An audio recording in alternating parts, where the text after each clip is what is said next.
Hey guys, it's Micky Scala, and you're watching Box Talk with Luis Madrid. Hey, what's going on, everybody? Welcome to another episode of Box Talk with Luis Madrid. Today we are joined by a very special guest. We have one of Mayweather Promotions, or not one of the youngest Mayweather Promotions signee. We have none other than Micky Scala in the house. How you doing, Jeff? Doing great. Thank you for giving us some time. Really appreciate it. And to go ahead and get started, can you just take us from the beginning? Can you tell us a little bit about your beginnings and your upbringing and how you get into boxing and where you're from? Yeah, so I'm from Mesa, Arizona. I was born and raised here, and I found boxing just through my family. My dad's been fighting since he was a kid. He started fighting more seriously at 19. He had my brother at the same age, and once my brother turned 8, clothes went from his to my brother's, and then I was just watching my brother in the gym every single day. So I just grew up around the gym, grew up around boxing, and something I fell in love with. Cool. And what age did you have your first amateur fight? So I was 8 when I had my first amateur fight. So I was always in the gym. I sparred for the first time when I was 6, but yeah, 8 years old, that was my first amateur fight. So Cool. That's cool. Awesome. And so, with that being said, you did have a very decorated amateur career. Can you let the fans know a little bit about some of your accomplishments and your record? Yeah, so I had just over 100 fights, 87 wins, 2 national titles, and then my biggest win really was at the Box Fan Expo. It was an invitational event. I beat a guy that won 3 or 4 national titles that year, and that's how I got noticed and got connected with my advisor now, and that's what led to my fight on the Mayweather Promotions card.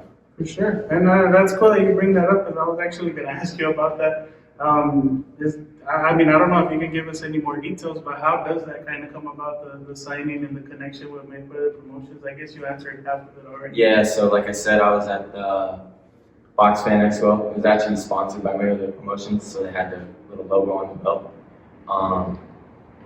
I fought, I won Best Fighter. I was turning pro in June or July that year, and my advisor now, Alonzo, he heard about me fighting and turning professional, so he reached out to us and he said, hey, after this fight, do your job, get the job done.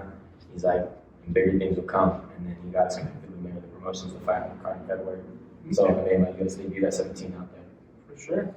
Awesome. And so with you being so young and being so successful in the amateurs, why do you feel like you were ready to? Why did you want to make that transition so early to go into the pros instead of like maybe becoming an Olympian or something like that? So with the Olympic dreams, we'd have to wait 4 more years with my age. So I'd be 20? Right. So that's 2 years into a professional career. We'd have to wait, So at 16, we kind of always joked about it when I was growing up. I was like, my dad would be like, hey, we're going to turn you pro at 16. And I was always sparring grown men at like 14 years old. I was in there with 30-year-olds. And we knew what we were capable of, and we knew we could do it, so we just made the transition. For sure. And so speaking about the your professional career, I know so far you have 2 fights, correct? Yeah, 2 professional. Cool. So I want to talk to you a little bit about both of them because they were both the first. So yeah.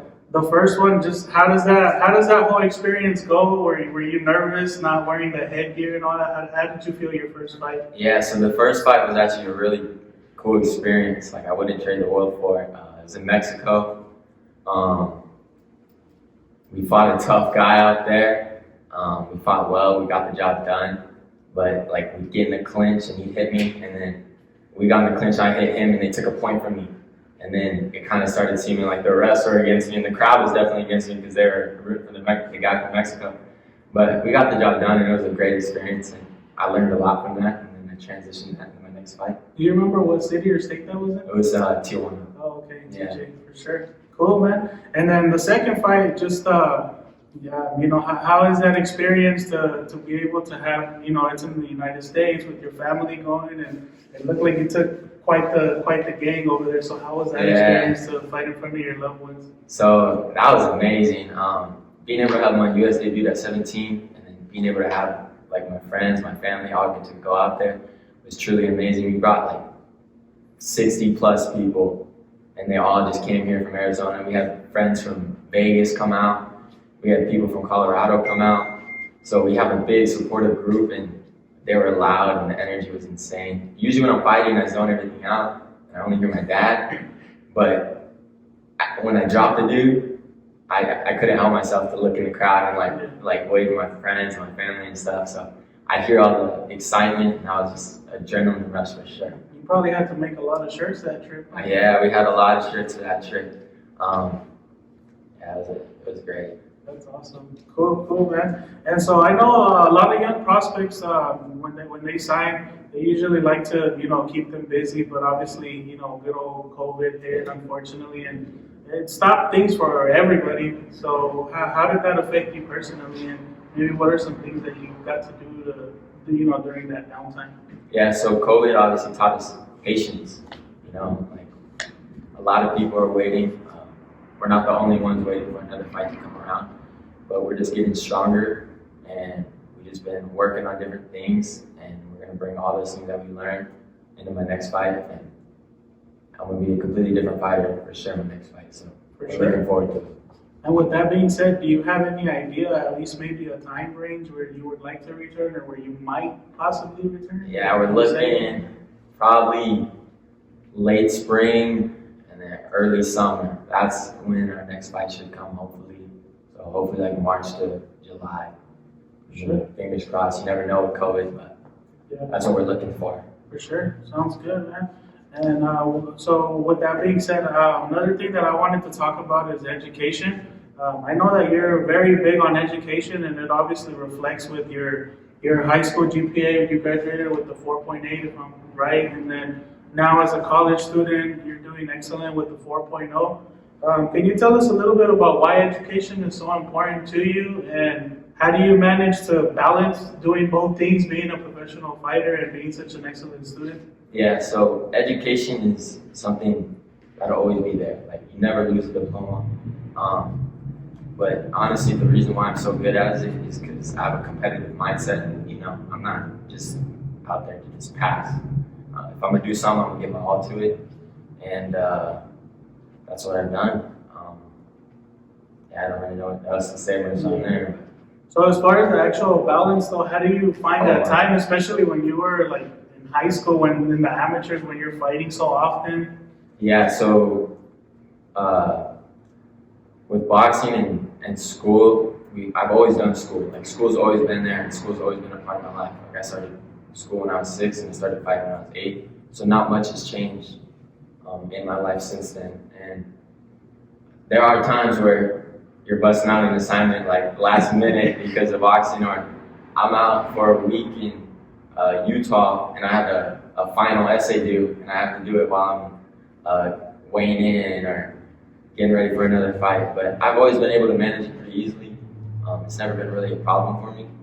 So it's just been something I'm good at, and I just give my best into it. For sure. Cool, man. And the last thing I wanted to ask you before we transition into the next segment is, I know you recently had a really cool experience where you were able to ride in a McLaren, if I'm not mistaken. Yeah. Can you just tell me a little bit about how cool that experience was, and if maybe it opened anything in you where it's like, man, like, if I stay focused, this could be me in a couple of years? Yeah, exactly. So driving a McLaren, first of all, was an insane experience. It picks up speed so fast. It's just, I don't know, it's something super cool to be able to drive. And it's a goal, like you said. Like, some people want a McLaren, some people want a Ferrari, some people want a Lamborghini, and you just got to find your McLaren. Like, my McLaren is being able to retire my parents when my career is over. So I'm chasing that. That's what I'm chasing. So you just got to find a goal and just go for it. For sure. Cool, man. Well, thank you so much for sharing that. So we're going to go ahead and get into the next segment, which it's just some fight breakdowns. I have some upcoming fights, and just let me know what you think about the fights, okay? Okay. So the first one that I have for you, I believe, is the Miguel Berchelt versus Oscar Valdez, the WBC 130-pound fight. Yeah, so 2 Mexican warriors. They're going to go to war probably for 12 rounds. So, I mean, that's going to be an exciting fight to watch. I mean, I don't know if I can pick a winner out of that, but like you said, I'm looking forward to it. For sure. And with by any chance, with Oscar kind of having like those roots in Arizona, have you ever met him or anything like that? Or seen him in the amateurs or anything? No, I haven't met him at all. But Cool. throughout time, you might For sure. come across him. The next one is the Francisco Estrada or Gallo Estrada versus Chocolatito. Yeah, he's coming back, returning for a fight. That's an exciting fight to see him back in there, see if he recovers from his losses. See how that goes as well. For sure. He's fighting a tough guy, though, strong guy. So. Cool.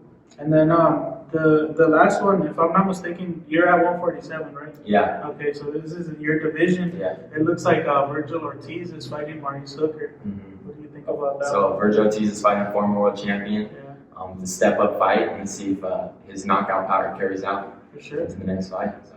There you go. And then the last one, usually I just do 3 fights, but I have a quick little, since it's we're getting into football, I know it's box talk, but we got to add that little bonus just for this time. What do you think about the Super Bowl Chiefs or Bucks? I want Brady to get his 7th ring. I'm a Raiders fan, so I don't want to see the Chiefs go back-to-back. I'm not a hater. If they do, that's good for them, but I want to see Tom Brady get his 7th ring. There you go. For sure, man. All right, man. And the final segment that I have for you is just, so I call it 12 rounds of boxing. It's just some fun, kind of rapid fire questions. Okay. Most of them have nothing to do with boxing, and we'll go ahead and finish up with that, okay? All right. All right, cool. So the first question that I have for you is, what is the first thought that enters your head when you wake up in the morning? Like, what I got to do this morning? Like, yeah, because I'm busy with the gym, school, and all that, so it's just like I wake up and then I think about what's next. What do I got to do? Cool. Question number 2 is, what movie or movies have made you cry before or shed a tear? I've only teared up for one thing, and it was actually The Walking Dead. It was like some episode where like Carol had to shoot a girl, like a little girl back then. That was the only time I ever teared up. That was years back. But other than that, nothing. I used to watch that a lot with my sister, but I just feel like it has endless seasons. Yeah, like it's I just completely too lost long. track. It's like 30 seasons or something. Yeah. It feels like. We're the same way. Cool, man. And question number 3, since you're big on school, what is your favorite subject in school, and what's your least favorite subject in school? I would have to say math is my favorite subject because I do super well in math. And least favorite subject, probably social studies. I'm good at it and I like it, but it's probably my least favorite. Okay. Yeah, For sure. Question number 4 is, if we took your phone and we looked at your Spotify or your Apple Music, whatever you have, what's a Micky Scala playlist like? You'll see some YB and Corday now in there, Lil TJ, Jordan Lucas. Those are probably my 3 like top artists. Some J. Cole in there. So probably those 4 artists just mixed up in a playlist. It's probably it. For sure. And then question number 5 is, what is your favorite thing to eat after weigh-ins? After weigh-ins, if weigh-ins is at night, obviously you gotta get a good dinner. So usually like a pasta and some garlic bread or whatever it is. And then like in the amateurs, you weigh in the morning. So my mom usually cooking something for breakfast, and whatever she was cooking, that was the best meal I could ever eat. So that's what I was gonna say, man. Because you're Italian, I was like, I was kind of hoping some Italian, some pasta, Italian food, some yeah. carb load up. Especially after the professional wins, so later in the day, so definitely load up on the carbs and then get sleep. Since you, I would assume you know more about the good stuff. Do you know any good places outside of the regular like Olive Garden and stuff like that? Well, Buca di Beppo, that's like a chain, but they serve a family style like Italian food. That's a really good place. I think I've seen that at the New York. Yeah, they have one in Vegas. Yeah. They have a big colossal sundae. It has like 12 brownies, That's 12 good. ice cream scoops in it.